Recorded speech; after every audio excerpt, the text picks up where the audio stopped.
Main है कि अपना एक्सपीरियंस, मुझे एक्सपीरियंस और मैम आपको फीडबैक। आपको आपको थोड़ा सॉरी, आप फॉर्मली स्टार्ट करते हैं शाश्वत सभा की मीटिंग को। नमस्कार, मैं हूँ शालिनी सिंगल। शाश्वत योग सभा में आप सभी का स्वागत है। और आज का हमारा बहुत ही इंटरेस्टिंग टॉपिक है लमाजे ब्रीदिंग कंडीशनल रिफ्लेक्स, और जिसके लिए हमारे साथ उपस्थित है नूतन पंडित जी, जिनको 40 साल का अनुभव है इस क्षेत्र में। तो माँ बनना एक सौभाग्य की बात है, लेकिन जब आप माँ बन जाती हैं और माँ के बाद एक स्वस्थ बच्चे को जन्म देती हैं और उसको भी बहुत ही खुशी के साथ पालती हैं, तो मुझे लगता है ये परम सौभाग्य की बात है।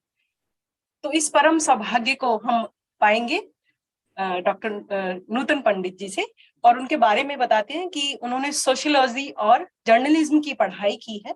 आपने नेशनल चाइल्ड बर्थ ट्रस्ट से ट्रेनिंग ली है, जो कि लंदन से है। आपने किताब लिखी है गर्भावस्था, जिसमें बहुत ही सहज तरीके से आपने, जो आपकी क्लासेस नहीं ले पाते हैं, उनको बताया है कि वो कैसे गर्भावस्था को अपना सौभाग्य से परम सौभाग्य बनाए। उसके बाद प्रसव पीड़ा और प्रसव के बाद की जो पीड़ा है उनके बारे में आप सभी महिलाओं को, इनफेक्ट पेरेंट्स को, अभिभावकों को गाइड करती हैं। आप बहुत सारे हॉस्पिटल्स में भी जाकर क्लासेस लेती हैं, जहां पर जिनका मुख्य नाम है गंगाराम हॉस्पिटल, फोर्टिस और अपोलो जैसे बड़े बड़े हॉस्पिटल्स में आप क्लास देती हैं। तो आपका स्वागत है मैम, आए हमारे मंच पर और अपना ज्ञान बांटे हमारे साथ। उससे पहले आपके स्वागत में हम एक भजन प्रस्तुत करेंगे। भजन के लिए मेरे लिए सौभाग्य की बात है कि मेरी बेटी प्रांशी सिंगल ही भजन गाएगी, और मैं कोरिलेट करती हूँ इस सेशन से। मैम, जब उसकी प्रेगनेंसी थी तब मुझे थोड़ा सा मैं अवेयर हुई थी, और तब मैं सिंगिंग भी करती थी, आर्ट भी करती थी और डांस भी करती थी, और तीनों ही चीजों में मेरी बेटी बहुत ही कुशल है। तो प्रांशी सिंगल से मिलते हैं। प्रांशी सिंगल लॉ की पढ़ाई कर रही है, बीबीए एलएलबी कर रही है विप्स कॉलेज से, फर्स्ट ईयर। चलिए।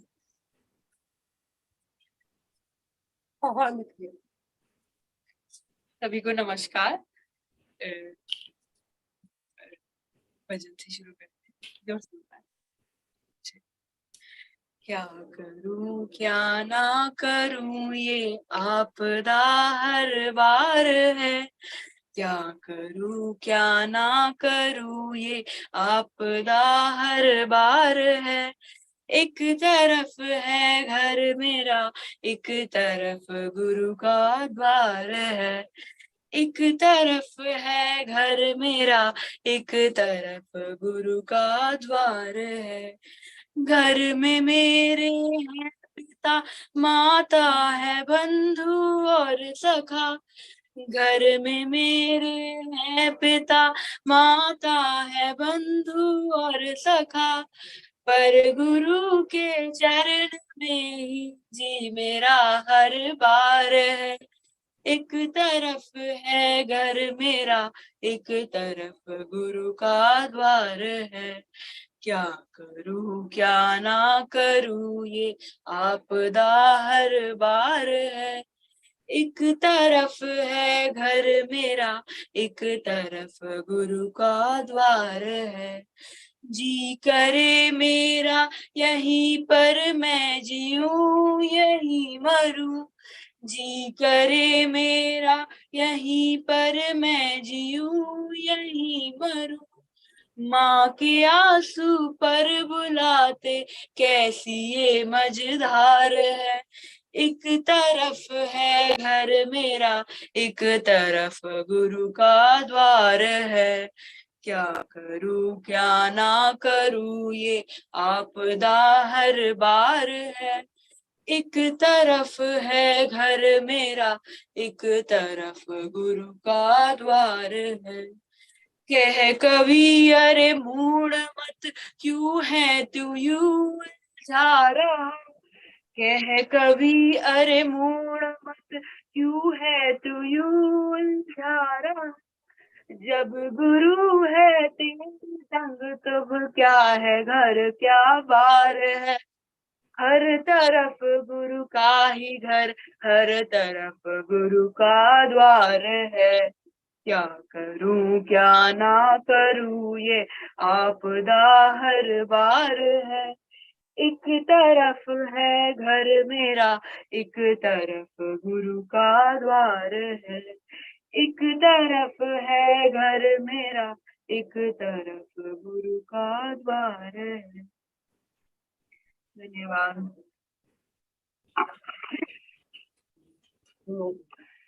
धन्यवाद प्रांशी। और मुझे लगता है कि आज आप हमारी गुरु ही बनकर आई हैं मैम, और हमें बताएं कि हमें क्या करना चाहिए प्रसव से पहले, क्या करना चाहिए प्रसव के बाद।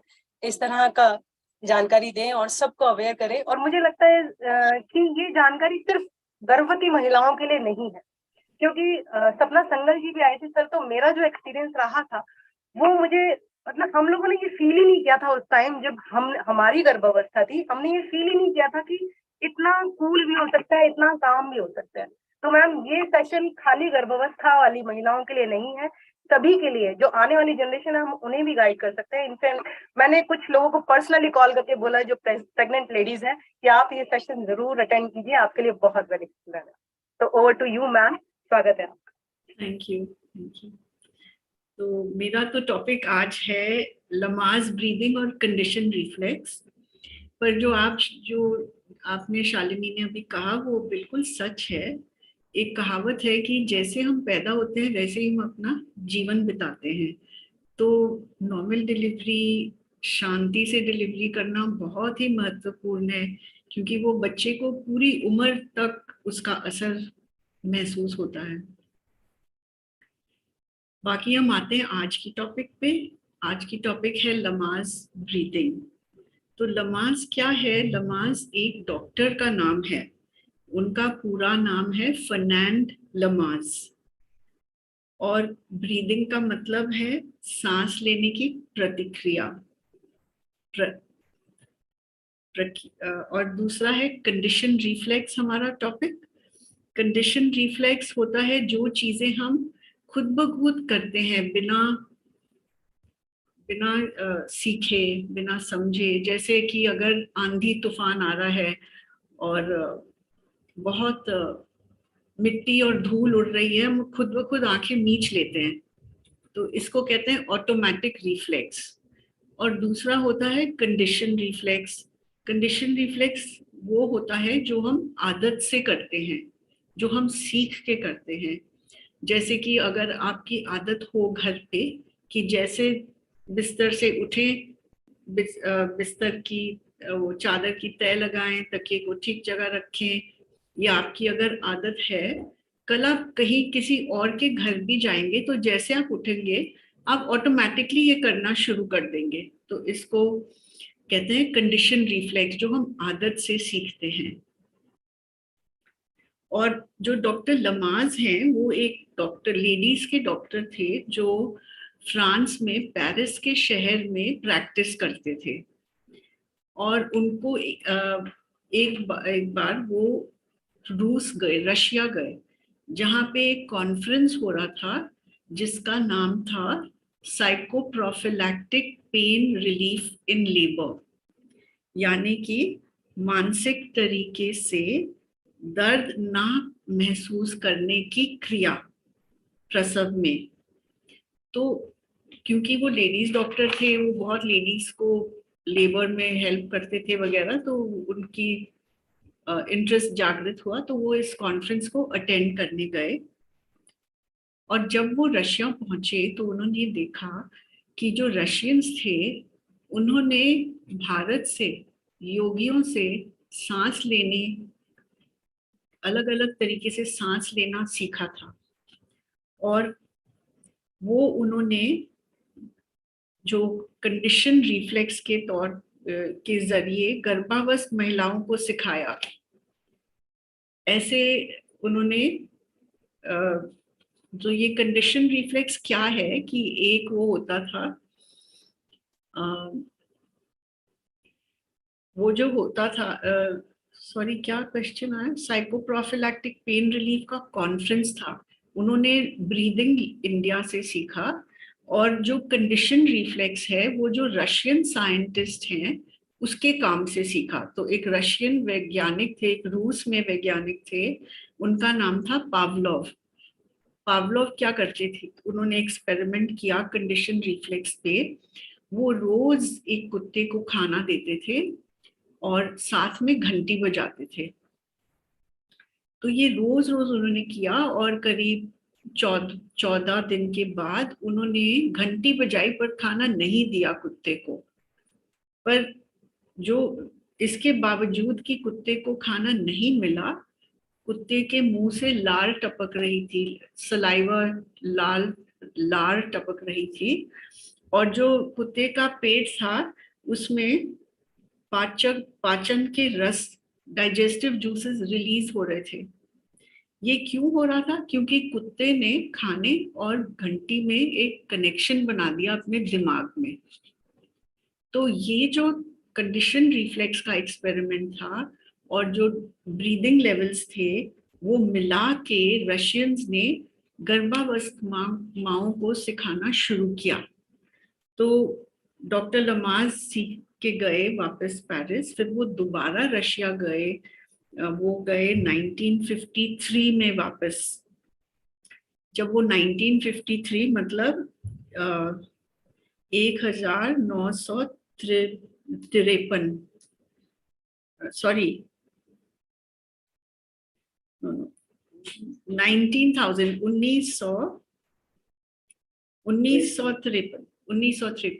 1953 में जब वो गए तो उन्होंने देखा कि जो रशियन से उन्होंने बिल्कुल अपना रिकॉर्ड रखा था। तो उन्होंने 1953 तक 3 लाख महिलाओं को सिखाया सांस लेना लेबर में, और उसमें से 80 to 90% मतलब 80 और 90% महिलाओं को बिना दर्द के प्रसव हुआ।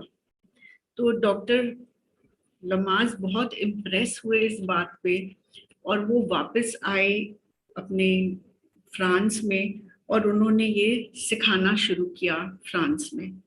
उसके बाद उन्होंने थोड़ी देर अमेरिका में भी ये सिखाया। फिर वो वापस आ गए फ्रांस में और वो 1958 में उनका देहांत हो गया।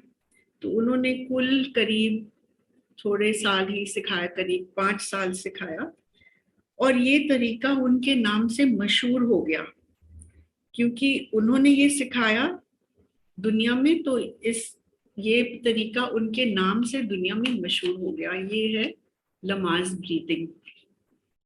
अब ये लमाज ब्रीदिंग का तरीका क्या है? लमाज ब्रीदिंग का तरीका ये है कि शुरू में माँ को कहते हैं आप लंबी लंबी सांस लो, आप गहरी सांस लो, और जैसे तनाव बढ़ता है या दर्द बढ़ता है तो कम गहरी सांस लो या उछला सांस लो, हल्की इधर तक सांस लो, पहले डीप सांस लो। ऐसे जैसे जैसे माँ का प्रसव बढ़ता है वैसे वैसे उसका सांस लेने का तरीका बदलता है।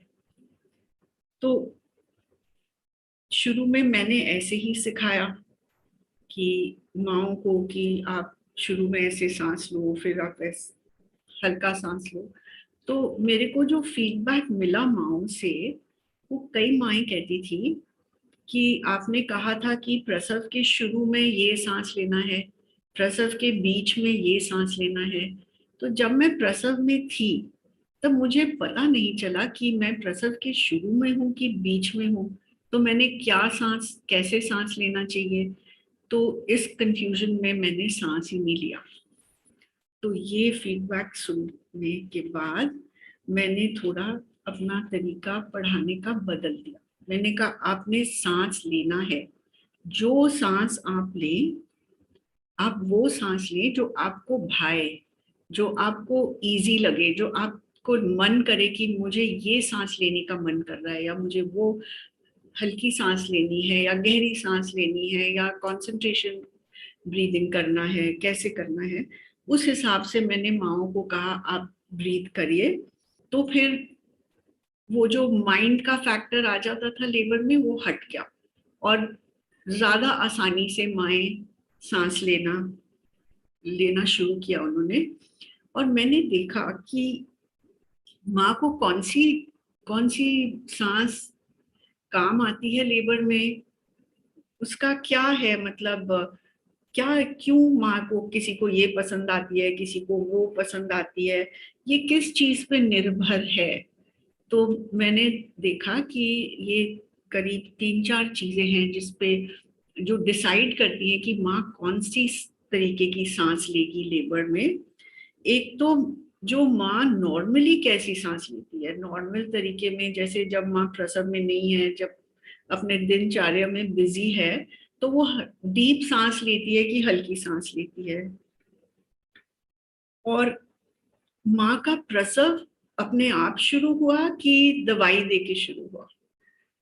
अगर दर्द दवा से शुरू हुआ तो जो वो ब्रीदिंग यूज करेगी वो अलग है। अगर वो अपने आप शुरू हुआ दर्द, तो वो ब्रीदिंग जो यूज करेगी वो अलग है। और माँ की दर्द सहने की शक्ति क्या है, कई लोगों की बहुत अच्छी दर्द सहने की शक्ति होती है, कईयों की इतनी शक्ति नहीं होती दर्द सहने की। और माँ का मेंटल स्टेट क्या है, उसका मानसिक अवस्था क्या है, क्या वो शांत है या वो घबरा रही है, घबराहट में है, पैनिक में है। तो ये सब चीजें डिटरमिन करती है माँ कौन सी ब्रीदिंग यूज करेगी। तो हमें खुद नहीं पता होता जब हम सिखाते हैं कि माँ कौन सी ब्रीदिंग यूज करेगी। और माँओं से जब मुझे फीडबैक मिलता है, मैं हमेशा पूछती हूँ तो आपने कौन सी ब्रीदिंग यूज करी। और जैसे उनका लेबर था, उससे जैसे मैंने देखा कि एक कनेक्शन है, जो दर्द शुरू होती है दवाई से, वो ज्यादा ज्यादा मुश्किल दर्द होती है, उसमें दर्द ज्यादा महसूस होता है माँ को। तो वो जो ब्रीदिंग यूज करेगी वो अलग होगी। जो अपने आप दर्द शुरू होगी, जो कामली दर्द शुरू होगी, उसमें उसकी ब्रीदिंग अलग शुरू होगी, यूज होगी माँ से। तो ये मेरा तरीका लमाज ब्रीदिंग का है, पर लमाज ब्रीदिंग से जरा सा हटके है। तो इसीलिए मैंने इसको रजिस्टर किया है नूतन पंडित लमाज प्रोग्राम के नाम से। अब हम देखते हैं कि नॉर्मल डिलीवरी के लिए क्या क्या लोगों ने, कौन से डॉक्टर्स ने क्या क्या किया है हिस्ट्री में। तो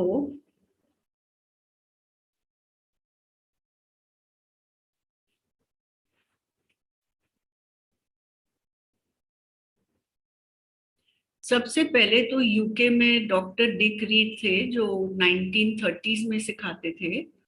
उन्होंने दुनिया को दिया जो कहते हैं ignorance, fear, tension, pain syndrome. ये भी लेडीज के डॉक्टर थे। और इन्होंने रिलैक्सेशन या अपने आप को बिल्कुल ढीला रखने का सिखाया लोगों को। वो कहते हैं जब माँ अज्ञान होती है, उसमें बिल्कुल अज्ञानता होती है, उसको कुछ पता नहीं होता उसका बॉडी में क्या हो रहा है, क्यों हो रहा है, कैसे हो रहा है, तब उसमें अज्ञानता के वजह से डर पैदा होता है, और डर से तनाव, और तनाव से दर्द। तो वो कहते थे कि अगर माँ को रिलैक्स करने सिखाओ तो उसको दर्द नहीं महसूस होगा, और उसको बताओ कि क्या क्या उसकी शरीर के अंदर हो रहा है, लेबर के अंदर, तो उसका दर्द बहुत कम हो जाता है। ये थे 1930s में यूके में, इंग्लैंड में। फिर आए डॉक्टर लमाज, वो फ्रांस के रहने वाले थे। उन्होंने ब्रीदिंग सिखाई लेबर के लिए। और फिर आए डॉक्टर लिबॉय, वो भी 1970s में थे। और डॉक्टर लिबॉय भारत बहुत ट्रैवल करते थे।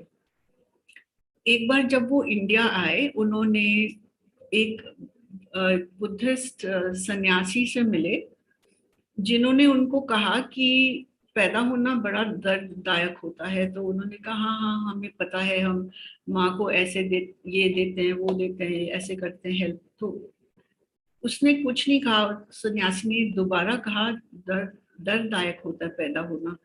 तो डॉक्टर लिबॉय को समझ आया कि वो कह रहा है कि बच्चे के व्यू से पैदा होना मुश्किल बात है, वो माँ की बात नहीं कर रहा था। तो वो हैरान हो गए, उन्होंने कभी सोचा ही नहीं था दर्द कैसे बच्चे को कैसे फील होता है, नहीं फील होता, वो तो माँ की तरफ ही सारा अटेंशन दे रहे थे। तो जब डॉक्टर लिबॉय इस बुद्धिस्ट मंक को मिले, तब उस समय बर्थ में ऐसे करते थे, बच्चे को उल्टा लटाते थे, फिर उसको मारते थे, और अगर वो रोता था तो कहते थे अरे वाह इसके लंग्स बहुत अच्छे हैं, कैसे अच्छे से रो रहा है ये। तो डॉक्टर लिबॉय ने अपना दिमाग लगाया बच्चे के लिए हम प्यार से कैसे उसको दुनिया में प्रवेश कराएं। तो उन्होंने थोड़ी पॉइंट्स बताई। एक तो उन्होंने कहा कि जो कॉर्ड है, जो नाल है, उसको एकदम से काटना नहीं चाहिए, और हमने धीरे बोलना चाहिए। बच्चों को बहुत सुनाई देता है और महसूस होता है, तो हमने जोर से बोलना नहीं चाहिए, और बड़ी बड़ी लाइट्स नहीं खोलनी चाहिए डिलीवरी रूम में। और जैसे बच्चा पैदा होता है, बच्चे को माँ के ऊपर डालो, उसको उल्टा टांग के मारो मत। और एक और बात उन्होंने कहा थी, जैसे बच्चा पैदा होता है उसको एक चिलमची गर्म पानी, कोसे पानी में डालो, क्योंकि अंदर माँ के शरीर में भी वो कोसे पानी में होता है। तो जैसे वो पैदा हो उसको वही फीलिंग आए कि मैं कोसे पानी में वापस हूँ। पर यहाँ मैं एक कहना चाहती हूँ कि ये आप लोग प्लीज अपने डॉक्टर से मत रिक्वेस्ट करिए, क्योंकि आजकल हम एयर कंडीशन हॉस्पिटल्स में डिलीवरी करते हैं, और अगर बच्चा गीला होगा तो उसको अपने आप को गर्म रखने के लिए बहुत ज्यादा कोशिश करनी पड़ेगी, उसको स्ट्रेस होगा अपना बॉडी टेम्परेचर नॉर्मल रखने के लिए। पर बाकी चीजें हम कर सकते हैं जो डॉक्टर लिबॉय ने बताई। पर एक बहुत हैरानगी की बात थी, डॉक्टर लिबॉय खुद हैरान हो गए कि जब वो बच्चों को कोसे पानी के टब में डालते थे तो वो ऐसे बच्चा कोई ज्यादा रोता नहीं था, और आसपास आंखें खोल के देखता था बच्चा, और बच्चा ऐसे जैसे एक अंगड़ाई लेके हम उठते हैं बहुत लंबी नींद के बाद, वैसे बच्चा धीरे धीरे आसपास देखता था। और इतना मतलब डिफरेंट था ये सब कि कई माएँ घबरा जाती थी, कहती थी मेरा बच्चा रो क्यों नहीं रहा। माओ को लगता था कुछ गलत हो गया है बच्चे के साथ, इसलिए बच्चा रो नहीं रहा। तो डॉक्टर लिबॉय ने कहा हम हैरान थे, हमको पता नहीं था इतना सारा हमारे जहन में भरा गया है कि बच्चे ने रोना ही चाहिए। तो अगर बच्चे का रंग नॉर्मल रंग हो जाता है, अगर बच्चे को हमको इमरजेंसी कब होती है, अगर बच्चा पैदा होते नीला सा लगे रंग में, पर अगर बच्चा का नॉर्मल स्किन कलर हो, मतलब बच्चे का ऑक्सीजन ठीक है, बच्चे का ब्रीदिंग ठीक है, लंग्स ठीक है, सब कुछ ठीक है, तो ये बहुत सुंदर पिक्चर्स हैं कैसे बच्चे वार्म टब में जेंटल बर्थ से बच्चे ऐसे पैदा होते हैं, अलर्ट। बच्चों की जो सेंस ऑफ टच है वो बच्चे की लैंग्वेज है। हम जैसे बच्चे को हैंडल करते हैं डिलीवरी के बाद, अगर हम बच्चे को उठा के ठंडी वेइंग स्केल पे रखें उसका वजन लेने और उसका मेजरमेंट करें, ये सब करें, इसकी जरूरत नहीं है। हमने बच्चे को माँ के ऊपर रखना चाहिए, जहां बच्चा माँ को फील करेगा, और जो माँ का ब्रेस्ट का एरिया है, जो माँ का छाती का एरिया है, उसकी जो सूंड है वो सूंड होती है एमनियोटिक वाटर की। जैसे गर्भ के अंदर जो पानी होता है उस पानी की सूंड माँ के चेस्ट पे होती है। तो जो बच्चे की सेंस ऑफ टच और सेंस ऑफ स्मेल बहुत जेंटली स्टिम्युलेट होते हैं जब हम बच्चे को माँ पे रखते हैं। बाकी बच्चे की तरफ माँ देख के कुछ ना कुछ कहेगी, ओ बेबी कुछ कहेगी, तो बच्चे की सुनने की शक्ति भी स्टिम्युलेट होती है, और बच्चा अपने मुंह से 6 या 12 इंच की दूरी पे देख सकता है, और माँ का मुंह, माँ का चेहरा उतने डिस्टेंस पे होता है, तो हम सेंस ऑफ साइट भी स्टिमुलेट कर लेते हैं। और बच्चे को अगर हम माँ के चेस्ट पे छोड़ दें तो कुदरती तौर पे वो फीड करने लग जाएगा, और उसका सेंस ऑफ टेस्ट भी स्टिमुलेट होता है। तो उसकी पांचों सेंसेस, वो पांचों इंद्रियां स्टिमुलेट होती हैं एक बहुत अच्छे तरीके से, एक बहुत प्यारे तरीके से। और जब वो होता है तो बच्चे की ब्रेन में, बच्चे के मस्तिष्क में थोड़े कनेक्शंस बन जाते हैं जो सिर्फ पैदा होने के बाद पहले घंटे में हो सकते हैं, वरना कभी नहीं होते पूरी लाइफ में। तो ये पहला घंटा गोल्डन आवर इसीलिए कहलाता है, इसको हमने मिस नहीं करना चाहिए। अगर जिसका भी बेबी होने वाला है, डॉक्टर से बात करो, हमें पहले घंटे बेबी अपने ऊपर चाहिए। अगर वो कहेंगे नहीं हमको वजन करना है, ये करना है, देखना है, ऑब्जर्व करना है, वो ऑब्जर्व कर सकते हैं बेबी को आपकी छाती पे। और वजन करने की कोई जल्दी नहीं है, 1 घंटे के बाद बेबी को वजन भी कर सकते हैं या 2 घंटे के बाद, उसमें कोई फर्क नहीं पड़ेगा। अभी एक जो जैसे हम नॉर्मल रहते हैं तो हमारी ब्रेन में ना कोई तरंगे होती हैं जिसको ब्रेन वेव्स कहते हैं, और ये सब में होती हैं। और जो माँ है गर्भावस्था उसमें थोड़ी अलग होती है। तो एक तो बीटा वेव होती है, जैसे हम दुकान में गए, दुकानदार से बात करी, घर में डिसाइड करा क्या खाना बनाना है नहीं बनाना, ये बीटा ब्रेन वेव्स का काम है। उसके बाद आता है alpha waves, brain waves. Alpha में ब्रेन वेव्स में बहुत फीलिंग्स बहुत महत्व लेती हैं, और ये हार्ट स्पेस है। जितनी प्रेग्नेंट वुमेन है कहते हैं ना, अरे प्रेगनेंसी ब्रेन हो गया, मैं फॉरगेटफुल हो गई। वो प्रेगनेंसी ब्रेन नहीं होता, वो ऑल्टर्ड ब्रेन वेव स्टेट होता है माओ का, जो फीलिंग स्टेट में होता है, वो हार्ट स्पेस में होता है। और फिर आता है थीटा स्टेट।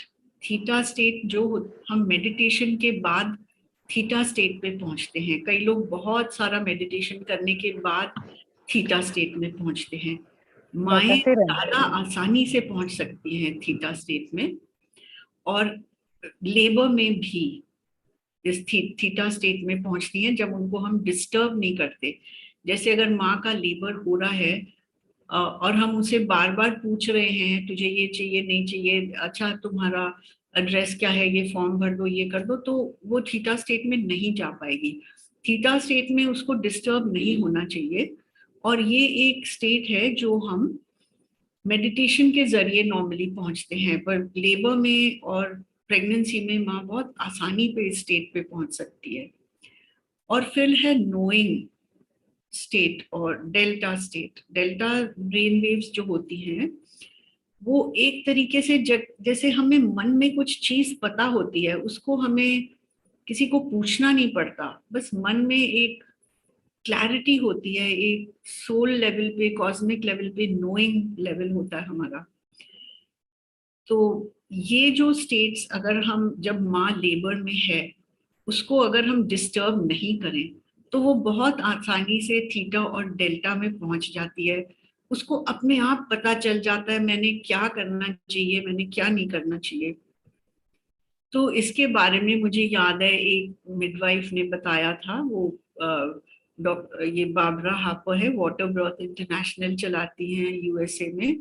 तो वो बता रही थी वो एक लेबर में थे जहाँ बच्चे का ना कंधा फंस गया था और काफी देर तक फंसा रहा। अचानक माँ ने कहा मुझे टॉयलेट जाना है, और जब वो टॉयलेट गई वो कुछ ऐसे तरीके से चल के गई टॉयलेट, और वापस भी ऐसे तरीके से आई। और जब वो वापस आई तो उसका बेबी का कंधा हट चुका था, वो जो फंसा हुआ बेबी का कंधा था वो वहां से ठीक हो गया था उसका पोजीशन। तो उसने उस लेडी को पूछा आप ऐसे क्यों चल के गए? तो उसने कहा कैसे, मैं कैसे चल के गई? उसे पता भी नहीं था वो किसी अलग तरीके से चल के गई थी, पर वो थी थीटा में, डेल्टा में। तो उसको इंट्यूशन के जरिए पता चला उसने कैसे चलना चाहिए। तो ये अगर हम माँ को डिस्टर्ब नहीं करें लेबर में, तो वो अपने आप ही थीटा में, डेल्टा में चले जाती हैं। बेबी भी थीटा और डेल्टा में होता है, और माँ अपने बेबी से कनेक्ट कर सकती है डिलीवरी से पहले भी थीटा डेल्टा में जाके। ध्यान लगा के चुपचाप बैठ के अपने आप। तो हमारी जो दाइयाँ हैं वो बहुत सारी चीजें करती थी पहले नॉर्मल डिलीवरी के लिए, और उनकी कई कई बहुत अच्छे अच्छे तरीके थे जो हमें अभी पता भी नहीं, और वो उनके साथ जा रहे हैं। क्योंकि अभी जैसे जो सरकार की तरफ से जननी सुरक्षा योजना है, वो हर औरत को हॉस्पिटल में डिलीवर करने के लिए है वो योजना। इतने सारे लोग चले जाते हैं हॉस्पिटल में, पर हम हमारी दाइयाँ क्या करती थी? तो हमारी दाइयों का एक बहुत इंटरेस्टिंग मेथड था। वो जैसे रेत को थोड़ा तवे पे गरम कर लेती थी, फिर वो खटिया पे वो बिछाती थी चादर, उसके ऊपर रेत, उसके ऊपर एक और कपड़ा, और माँ जब उस पे लेटती थी उसकी पीठ पे अच्छा सेक आता था और उसको बहुत अच्छा लगता था। और जैसे जब माँ को लगता था मुझे यहाँ यहाँ पे होना चाहिए, दबाना चाहिए, तो वो हिलती थी तो रेत भी हिल के उसको शेप ले लेती थी जैसे उसको चाहिए था। और डिलीवरी के बाद वो क्या करते थे कि जो वो रेत थी उसमें खून होता था या जो भी माँ के फ्लूइड्स होते थे उसको वापस गाड़ देते थे जमीन के अंदर। और डिलीवरी के बाद जो प्लेसेंटा निकलता था उसको भी गाड़ देते थे जमीन के अंदर। इससे क्या होता था कि हमारी जो क्वालिटी है, हमारी जमीन की क्वालिटी भी बहुत अच्छी रहती थी, और वो रेत दोबारा यूज नहीं होती थी। वो मतलब बिल्कुल जैसे कुछ गिर गया नीचे, खून गिर गया तो या रेत या मिट्टी डाल के उसको झाड़ू करके निकाल लेती थी, साफ कर लेती थी फटाफट। और एक बहुत इंटरेस्टिंग बात है जो मेरी एक स्टूडेंट ने शेयर करी थी। उसकी बुआ की डिलीवरी हुई थी कैलकाटा की तरफ, और उसकी बुआ को दाई थी उस टाइम, दाई ने कहा था आप इनकी अम्बिलिकल कॉर्ड जो है, नाल है, उसको आप फेंकिए मत, आप मलमल के कपड़े में तय करके रख लीजिए। कभी अगर ये बच्चे बीमार होंगे, इनको पीस के, बच्चे मतलब क्योंकि जुड़वा लड़कियां थी, तो अगर कभी ये बीमार होंगे तो इसको पीस के इनको घोल के पानी में पिला देना तो ठीक हो जाएंगे। तो जब ये लड़कियां हुई करीब 8 साल की, तो इनको हो गई एक बीमारी मल्टीपल स्क्लेरोसिस जिसको कहते हैं, जिससे वो शरीर के मसल्स में जान रहती नहीं है। तो उन्होंने उस time umbilical cord stem cell banking शुरू हो रहा था इंडिया में, तो उन्होंने एम्स में चिट्ठी लिखी कि मेरे पास उनकी अम्बिलिकल कॉर्ड है, मेरे बच्चों को ऐसे हो रहा है, आप हेल्प कर सकते हो। तो एम्स ने कहा कि हम तो ना फ्रेश कॉर्ड को यूज करते हैं, पुरानी कॉर्ड को नहीं यूज करते, सूखी हुई कॉर्ड को हम नहीं यूज कर सकते। तो उनका बिजनेस था स्टूडेंट्स को अब्रॉड भेजना पढ़ाई के लिए। तो उनको एक साइंस का स्टूडेंट मिला जिन्होंने कहा, उनको कहा कि जो डीएनए है वो कभी मरता नहीं है, तो डेड कॉर्ड में भी होगा, शायद आप इसका कुछ कर पाओगे। तो उन्होंने एक होम्योपैथिक डॉक्टर से संपर्क करा। उस डॉक्टर ने वो कॉर्ड का छोटा सा अंश लेके होम्योपैथिक दवाई बनाई। वो दवाई उन बच्चियों को दी और वो बच्चियों को बहुत इम्प्रूवमेंट हुई। उनको सिर्फ हेल्प चाहिए थी बिस्तर से उठाने के लिए, उसके बाद वो अपना सारा काम खुद कर लेती थी। और आगे जाके उन्होंने फैमिली का बिजनेस भी संभालना शुरू करा। तो ये बहुत अजीबोगरीब हम सुनते हैं, जो दाइयों को पता होती हैं चीजें जो हमें समझ भी नहीं है, हमें पता भी नहीं है। और एक बहुत अच्छी किताब है, उसका नाम है जीवनी आयुर्वेदा विमेन। उनके ऑथर हैं डॉक्टर पीएलटी गिरिजा, ये चेन्नई में रहते हैं। और आयुर्वेदा के हिसाब से वो कहते हैं कि जैसे बच्चा पैदा होता है उसकी कॉर्ड इमीडिएटली मत काटिए। तो इनकी किताब में लिखा है कि एक बच्चा पैदा हुआ, वो एकदम गुमसुम था बच्चा, ना ऐसे लग रहा था है ही नहीं बच्चा। तो उन्होंने जो अम्बिलिकल कॉर्ड काटी नहीं थी तो प्लेसेंटा अटैच था बेबी को, उन्होंने प्लेसेंटा को गर्म पानी की बाल्टी में डाला और उसको मसाज करने लगे उसको, और बच्चा जाग गया, और बच्चा बड़ा होके उसमें कोई प्रॉब्लम नहीं थी ऑक्सीजन डेप्रिवेशन की भी। तो बहुत सारा ज्ञान है जो हमें पता नहीं, और जैसे पुरानी दाइयाँ जा रही हैं, और जैसे हम अपने ओन अगर हम खोजें, आई थिंक इसके सबसे नजदीक हमें आयुर्वेदा में मिलेगा। क्योंकि एक बार मुझे याद है किसी ने कहा था कि दाइयाँ आयुर्वेदा के का काम करती हैं, जो दाइयाँ करती हैं वो सब आयुर्वेदा से नॉलेज लेके करती हैं। तो बहुत कुछ है जो हमें पता नहीं, और अगर हम डॉक्यूमेंट ना करें, उसके बारे में बात ना करें, हमें शायद कभी भी ना पता चले।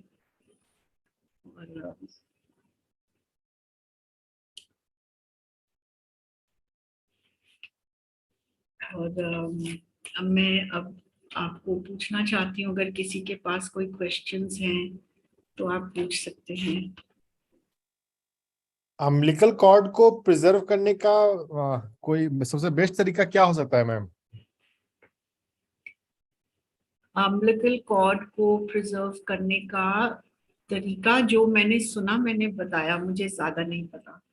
और आजकल तो स्टेम सेल बैंकिंग है, पर जो पुरानी दाइयाँ कहती थी कि इसको एक मलमल के कपड़े में रख लो तय करके, तो ये मदर जो मल्टीपल स्क्लेरोसिस वाली थी उसने मलमल के कपड़े में ही तय करके रखा था, कलकत्ता जैसी जगह में जो ज्यादा ठंड भी नहीं होती वहां। ये तो नहीं कि वो कहीं पहाड़ों में थे। और मे बी कॉटन कपड़ा ब्रीथ भी करता है, तो शायद उससे भी कुछ प्रिजर्वेशन का होगा।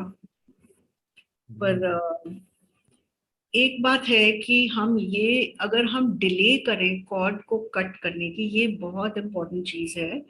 जैसे कि जैसे बच्चा पैदा होता है तो उसका एक सर्कुलेशन होता है जो प्लेसेंटा के साथ होता है, ब्लड सर्कुलेशन। वो सर्कुलेशन बंद होता है और उसका अपना सर्कुलेशन शुरू होता है, जो उसके लंग्स फूलते हैं और लंग्स के जरिए हार्ट को ऑक्सीजन मिलता है, पहले प्लेसेंटा के जरिए मिलता है अंदर। तो जब ये ट्रांजिशन हो रहा होता है, ये फ्लो चलता रहता है ब्लड का। तो ये जो ब्लड का फ्लो बंद होता है, जब ये खत्म हो जाता है, तो जो एक जेली होती है उस नाल के अंदर, जो जेली हो जाती है, जैसे हम फ्रिज में से जेली निकालते हैं सख्त हो जाती है, उससे पहले वो जेली पानी जैसी होती है, जैसे हम गर्म करके जेली बनाते हैं फिर फ्रिज में रखते हैं। तो जब तक वो पानी जैसी है तब तक वो जो अम्बिलिकल कॉर्ड है वो पल्सेट करेगी, वो ऐसे ऐसे पल्सेट करेगी। और जब वो ट्रांजिशन हो जाता है तो वो पल्सेशन बंद हो जाता है।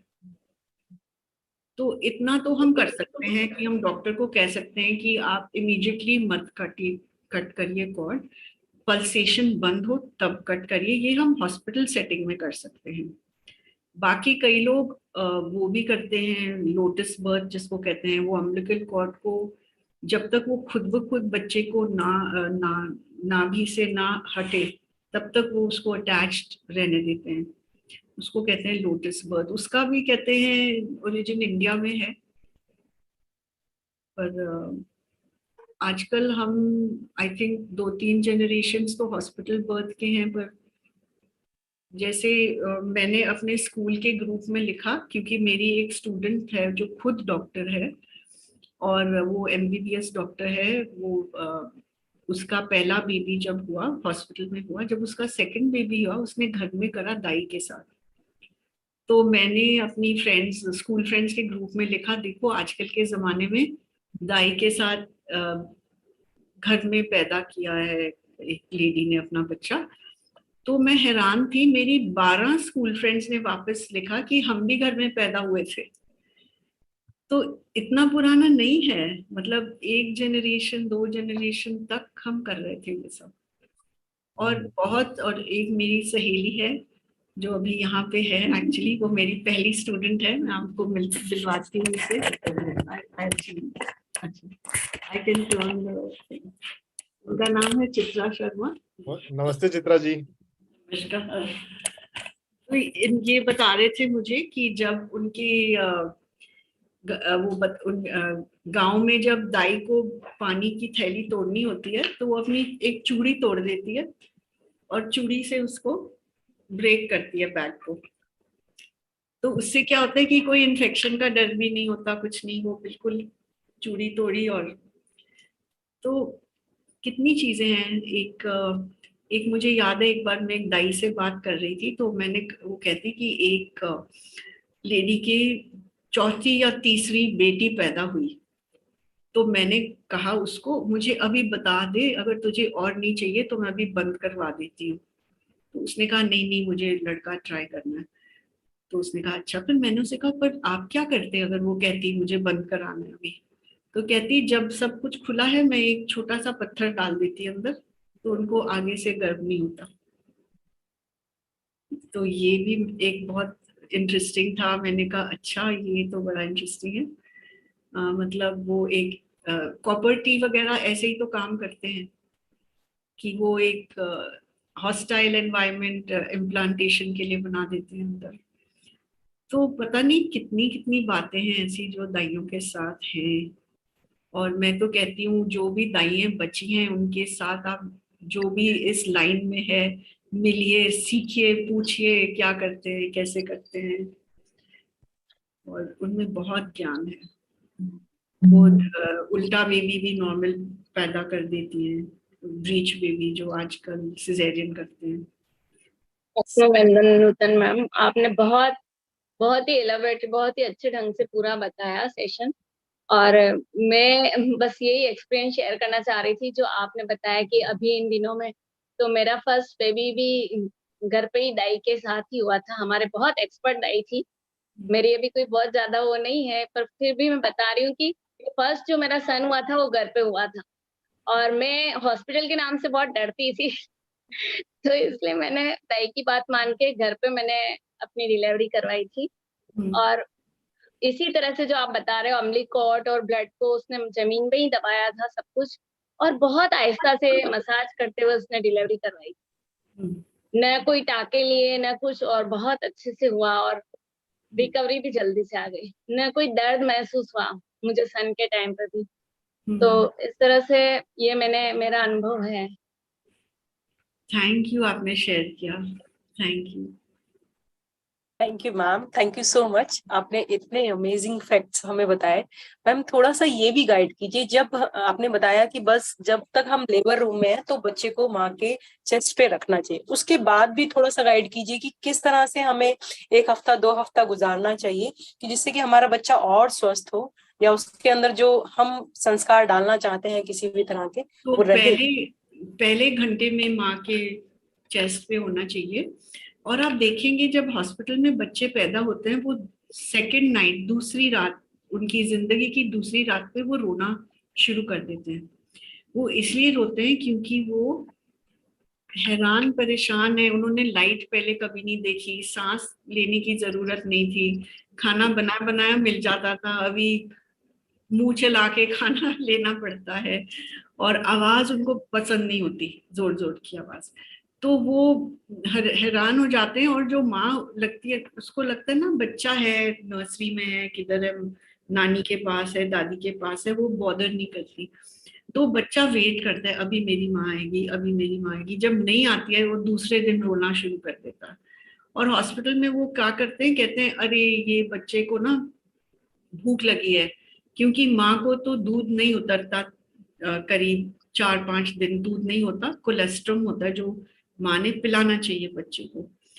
पर कोलेस्ट्रम बहुत भारी होता है, इसमें बहुत फैट होता है, बहुत प्रोटीन होता है। तो फैट और प्रोटीन ज्यादा होने के कारण बच्चे को ज्यादा भूख नहीं लगती। करीब थोड़ा सा भी लेता है तो बच्चे का जो बच्चे का पेट है उसकी कैपेसिटी सिर्फ आधा टीस्पून होती है पहले 2 दिन। तो उतना तो कोलेस्ट्रम उसको मिल जाता है। ये तो मैम हम सोचते हैं कि अगर बच्चे ने 2 मिनट 3 मिनट भी पिया ना, अरे ये तो भूखा रह गया अभी, फिर दोबारा से रोने लगता है, फिर दोबारा से सोचता है कि फीड करा दे, अरे इसने पिया ही नहीं है अभी। मतलब मैं खुद अपना एक्सपीरियंस बता रही हूँ। हम 30 ml देते हैं डॉक्टर्स हॉस्पिटल्स में। जिस बच्चे की स्टमक कैपेसिटी ½ टीस्पून है उसको आप 30 ml दे रहे हो, तो उसका तो स्टमक एक्सपैंड कर जाएगा। अगर हम ओवर ईट करें रोज रोज हमारी भूख बढ़ जाएगी, अगर हम कम खाएं तो हमारी भूख घट जाएगी। जो पेट है वो होता है एक्सपैंड और श्रिंक। तो सेकंड नाइट में वो क्या करते हैं, बॉटल दे देते हैं और बच्चे को सुला देते हैं। एक्चुअली बच्चे को भूख नहीं लगी, बच्चे को माँ चाहिए। तो सेकंड नाइट भी हमने माँ को पेट के छाती पे रखना चाहिए, ब्रेस्ट के बीच में। और अगर माँ थकी हुई है तो फादर रख सकता है, और अगर फादर भी नहीं है तो नानी, दादी, बहन कोई भी रख सकता है। बच्चे को सेकंड नाइट चेस्ट पे रखना चाहिए, फिर वो रोएगा नहीं। और ये जो चेस्ट पे रखने का है, ये करीब 1 घंटे के लिए रखना उसको चेस्ट पे, और 3 महीने, पहले 3 महीने बच्चे की लाइफ के उसको रखना चाहिए ऐसे। तो उससे क्या होगा, वो ज्यादा उसको बहुत जैसे फीलिंग, लव की फीलिंग आएगी, एक्सेप्टेंस की फीलिंग आएगी, नर्चर की फीलिंग आएगी, और वो ही फीलिंग उसके साथ लाइफ में जाएगी।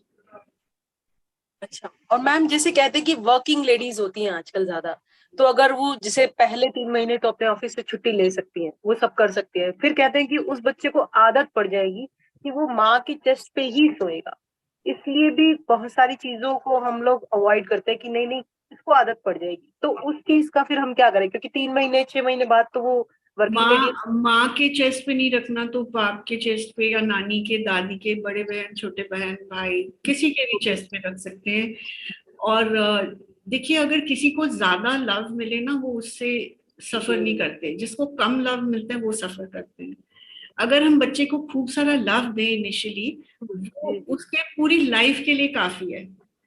उसकी पूरी लाइफ में उसको कॉन्फिडेंस रहेगा, उसको इमोशनल सिक्योरिटी रहेगी। बहुत बड़ी चीज है इमोशनल सिक्योरिटी। आदत जैसी कोई चीज ही होती।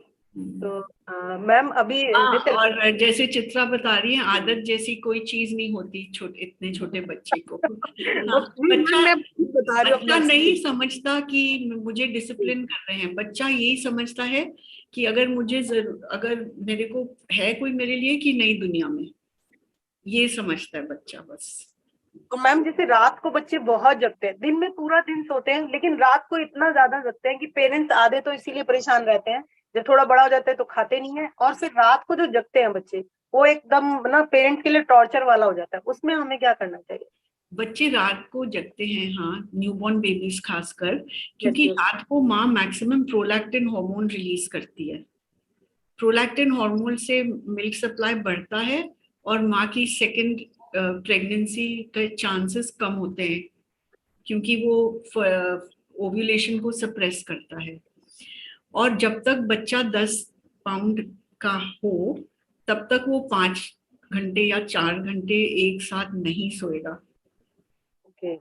और हमने ऐसे शुरू से ही ट्रेनिंग देनी चाहिए बच्चे को कि जो रात का टाइम है, जैसे कई लोग जल्दी सो जाते हैं, 10 बजे सो जाते हैं, 6 बजे उठ जाते हैं, कई लोग 12 बजे सोते हैं, 8 बजे उठते हैं, सबका अलग अलग टाइम है। जो आपका रात का सोने का टाइम है, उस टाइम आप बिल्कुल घर में लाइटें कम करिए, हल्का बोलिए, और बच्चा अगर उठ के खेले उससे खेलिए मत।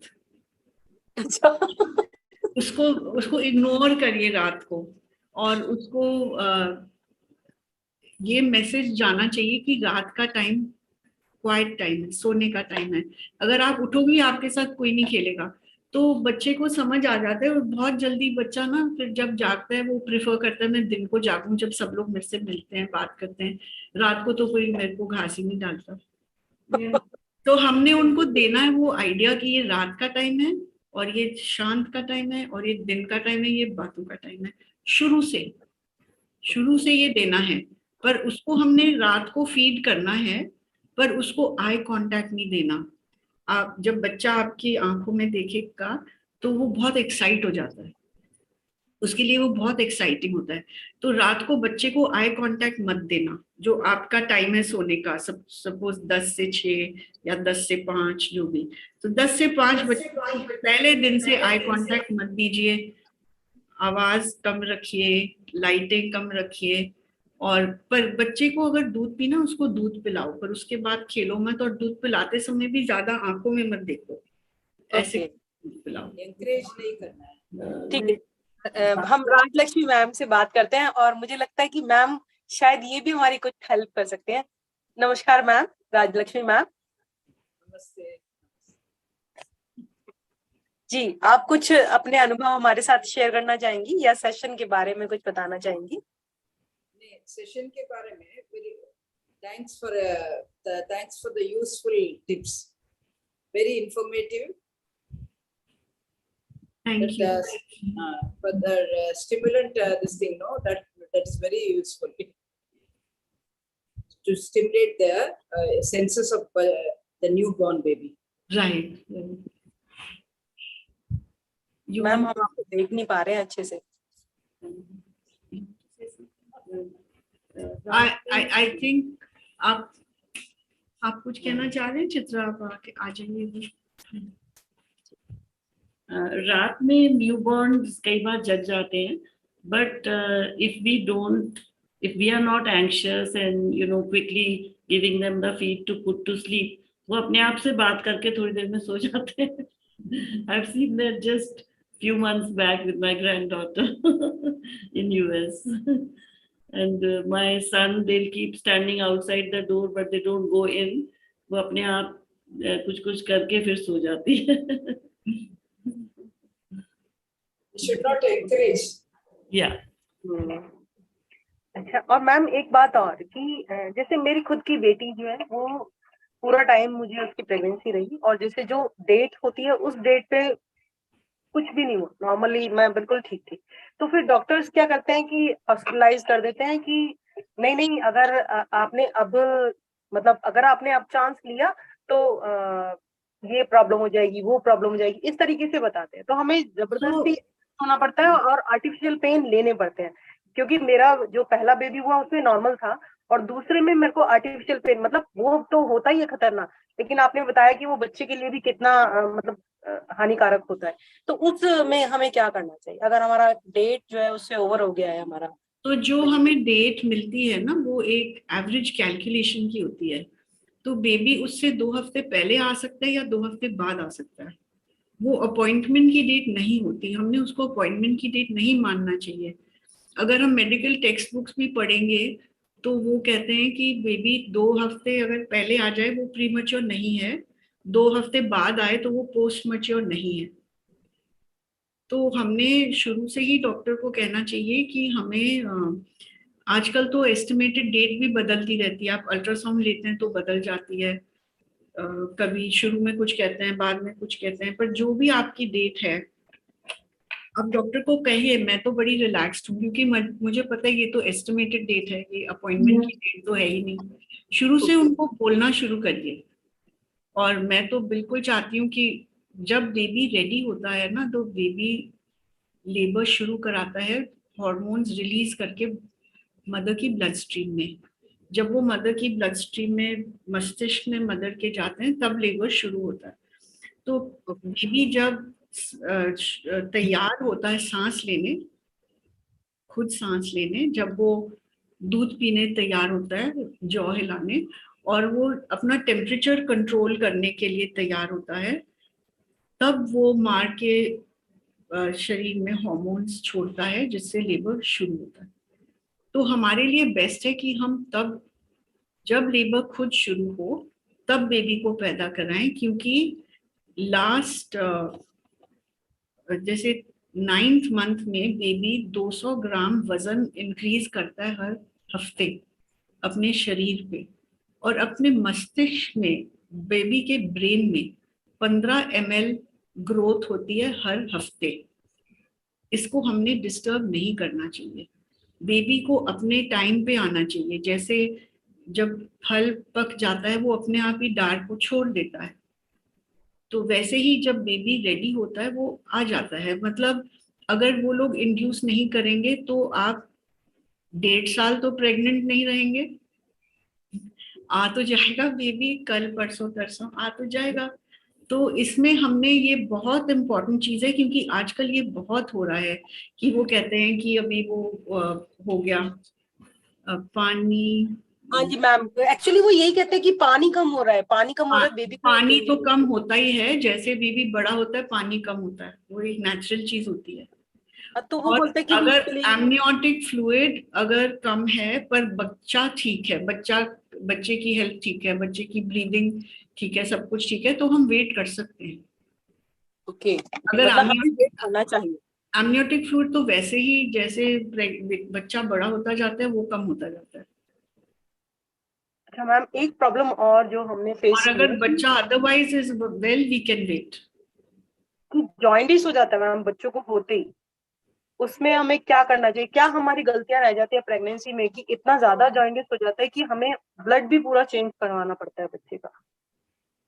जॉन्डिस 3 तरीके के होते हैं। एक जिसमें ब्लड चेंज कराना होता है वो है रीसस नेगेटिव ब्लड ग्रुप वाली माँ होगी, पर आजकल तो वो एक पुरानी बात हो गई है, वो तो हाँ, शायद पुरानी, किसी हाँ, बिल्कुल गांव में बिल्कुल। होगा। क्योंकि 16 आजकल साल तो की। एंटीनेटल केयर बहुत है, जैसे पता चलता है कोई माँ RH नेगेटिव है तो उसको इम्यूनोग्लोबिन इंजेक्शन दिया जाता है ताकि ये रिएक्शन नहीं हो। दूसरा फिजियोलॉजिकल जॉन्डिस होता है, जो इसलिए होता है कि हम आजकल ड्रिप बहुत इस्तेमाल कर रहे हैं और ड्रग्स बहुत इस्तेमाल कर रहे हैं।